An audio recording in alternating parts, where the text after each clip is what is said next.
when our communities don't really understand institutional philanthropy or never heard of this before, we may have to translate a little bit about the convening power that we have. And it can, of course, be a delicate dance. Every time you bring people together, they're thinking you're going to give us money, right? And so how do we manage the expectation of convening them, bringing them together for some purpose without necessarily setting up a false sense of expectations? Has anybody had experience with that, or how you've danced around that particular delicate dance? Well, I have an interesting story. So I would say that, as you said, all organizations, there's that leverage power, and it's like, okay, for next year's renewal, we gotta show up, and there's really no organizations out there saying that, like, we expect you to be at, if we have this event or this some sort of social gathering, you're supposed to be there. Mm-hmm. Except for very unique to our education area, we hold events for youth, and we go out, and there's little attention going to the black males in our community. So he said we want organizations to drive your young men there. So he's had one organization, they did not participate in anything. Next year came around for renewal. I said no. And so I had a conversation with the ED, and he was just like, "Why?" I said, "Well, Dave, you didn't do anything. You didn't show up. No one returned emails. The youth didn't show up.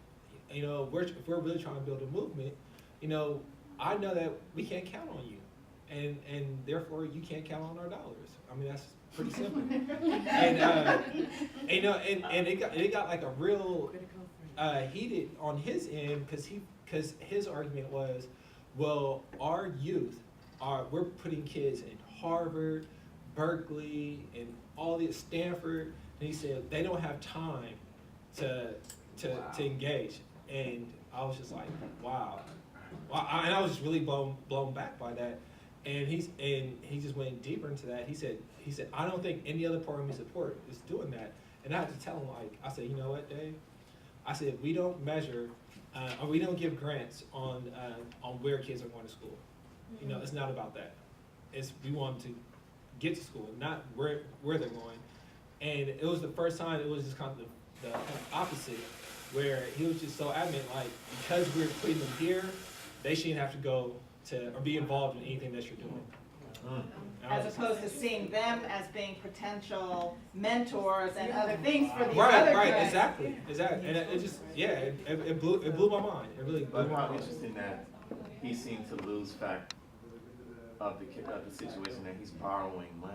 That's right. It wasn't even it doesn't matter if it's Harvard or the community college down the street.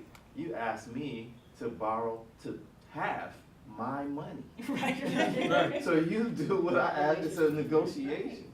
So it's a principle argument there that he's making. It's a mechanical kind of technique. And I thought it was just something just so simple. I mean, this is really for the benefit for your kids. Right. Because the other thing, like, it seems to me when I hear, and I've had the advantage of hearing Justin and Cedric talk about this program, I hear you in the vision as you set it forth. Yes, we want these kids to get to college, but we also want them to be rooted in their community and feel a brotherhood with lots of other college-bound kids. And it sounds like he's talking about harvesting kids and sending them someplace else, and which is fine. We want the Harvard and the Stanford educations, but kids don't need to be disconnected from their community or from a support system because they have that, or in order to have that. And so, I mean, it's a pretty fundamental difference in vision about the program. Based on our observations over these years, it's true that a pervasive historical pattern that are entrenched in policy, created by these very policies, seem to be the only way that we can affect real change. It's like getting to the root cause of these issues. So what are some of these boxes? Like, what are we talking about when we say, well, like, let's look at the root causes? Sentencing policy, so government or prison. Sentencing policy, I remember in the 80s, if you guys think back, 90s, where drugs in communities across the country was a big deal. And yet, we found out over time that, you know, there were certain rules around crack conviction versus powder conviction.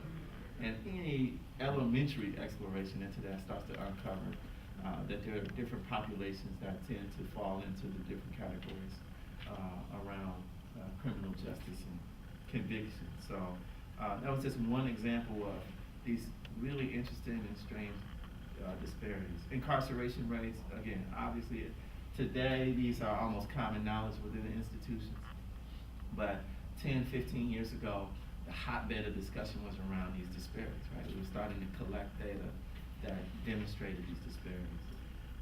Most recently, Troy Davis captured the imagination of the U.S. again. It's amazing how quickly that disappeared too. I don't know if you all have noticed that. It goes on and on. Redlining. These historical patterns are policies that drive disparities. And so as a result of that, ACTI's point of view is that only by addressing the root causes of these disparities can we affect real change, right? So who are we talking about when we say black communities? This is why I was so glad that Joe brought this up. Because they used to, and some people still may say, you know, the black community is, you know, this monolithic one entity that thinks and acts in one accord, and as it's one body. We're saying that we have to take all of the history. You know, we want to embrace the full narrative of black people in this country when we talk about black communities. So that narrative includes historic immigrants, immigration that was forced. It includes all types of mixing of these populations, as well as some, as we say, U.S.-born African Americans that have been here from all types of, as far back as we can go in our Afro-Latino Caribbean population. This is all populations. So I did, an example I like to use is I did some organizing, community organizing in the Bronx just after 9/11. People were still smelling the stench from the thing. And there was a group of Ghanaians. From Ghana? From Ghana. Ghanaians.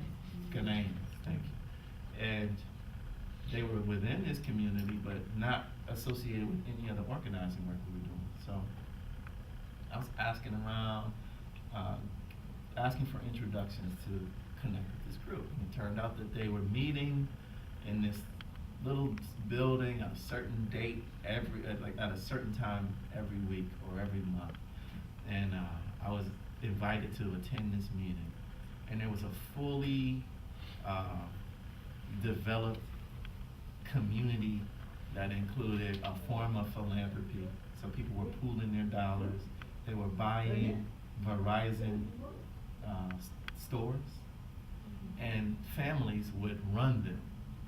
So they had a little underground railroad in the Bronx, bringing families into this thing, setting it up financially, and then they would go to work. But this type of thing, I always thought, wow, if I could share this story with the people that I grew up with, right, where there's no collective visioning or action, but sometimes competitive, you know, then I think this really has some viability. Like it could really move some issues. So.